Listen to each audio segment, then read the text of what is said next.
All right, guys, so we've already done one video example of a dog on a back tie where we're doing this drive development. We have another dog now, right? Her name is Aura. She's a pitty, and she's laying down. So a little bit different than the first dog we saw, which was jumping like crazy, barking, blah, blah, blah, right? So now we're showing a different type of personality and how we might work on this drive development or see what's going on and maybe apply some troubleshooting, right? So she's laying there, right? And I just start flicking this toy around. She must be the silent type, right? So I'm flicking the toy around, then all of a sudden she starts going for it and the back tie catches her and she's within that swing circle of the back tie.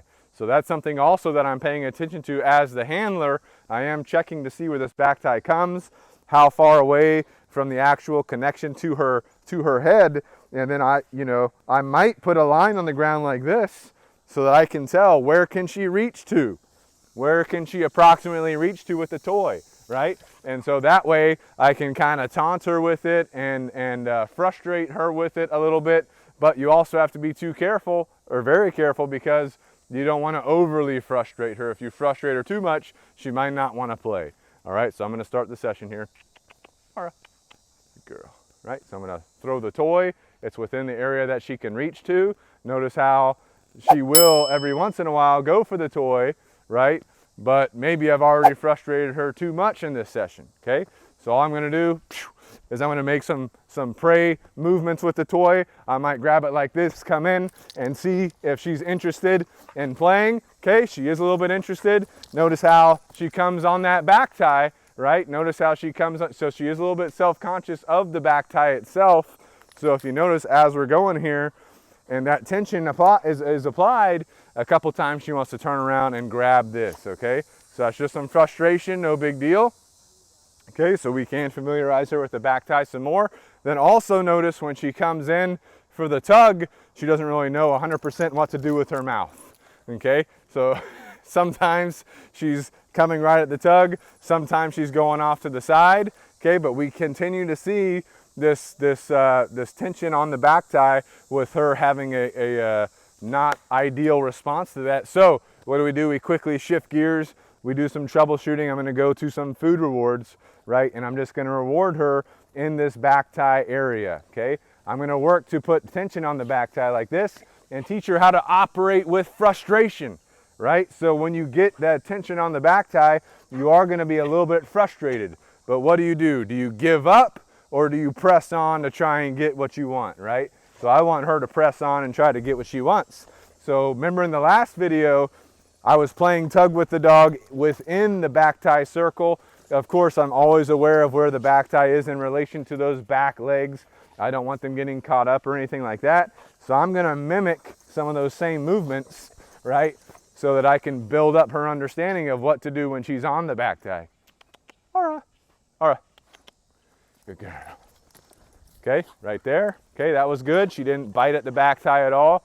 The back tie put tension on, she moved around it, then she moved back to me. Good girl. Good girl. Good. Good. Okay, so let's go back to the tug here in a second. Once she swallows all that food, see if we can get some tug action going on. So all I'm going to do at first is I'm going to throw it down. I want her, notice how she comes in at it really hard, right? And then the tension comes. I want her to be able to grab this tug if that's what she wants, so I can go ahead and start developing some tugging behavior with the back tie in relation. So notice how she got spun around right here, okay?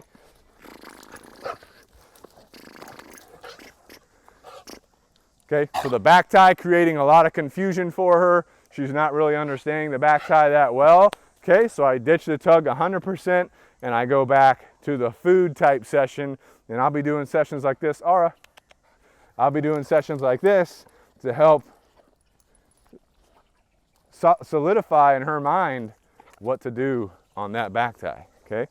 So again, I'm just gonna mimic a lot of the movements that we would do with the tug.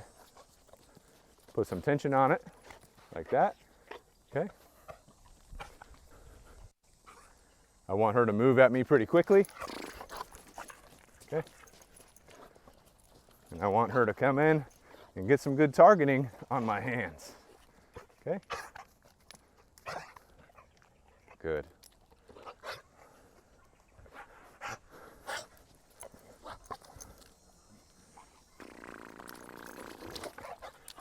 Good.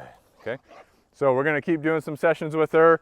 These types of sessions build up her understanding, and then we'll shoot another video showing later as we continue to build this up. But if you're struggling with this with your dog, if you see the same types of things, take a step back, do the back tie sessions with food to build up a better understanding of how we're going to use this setup for the dog.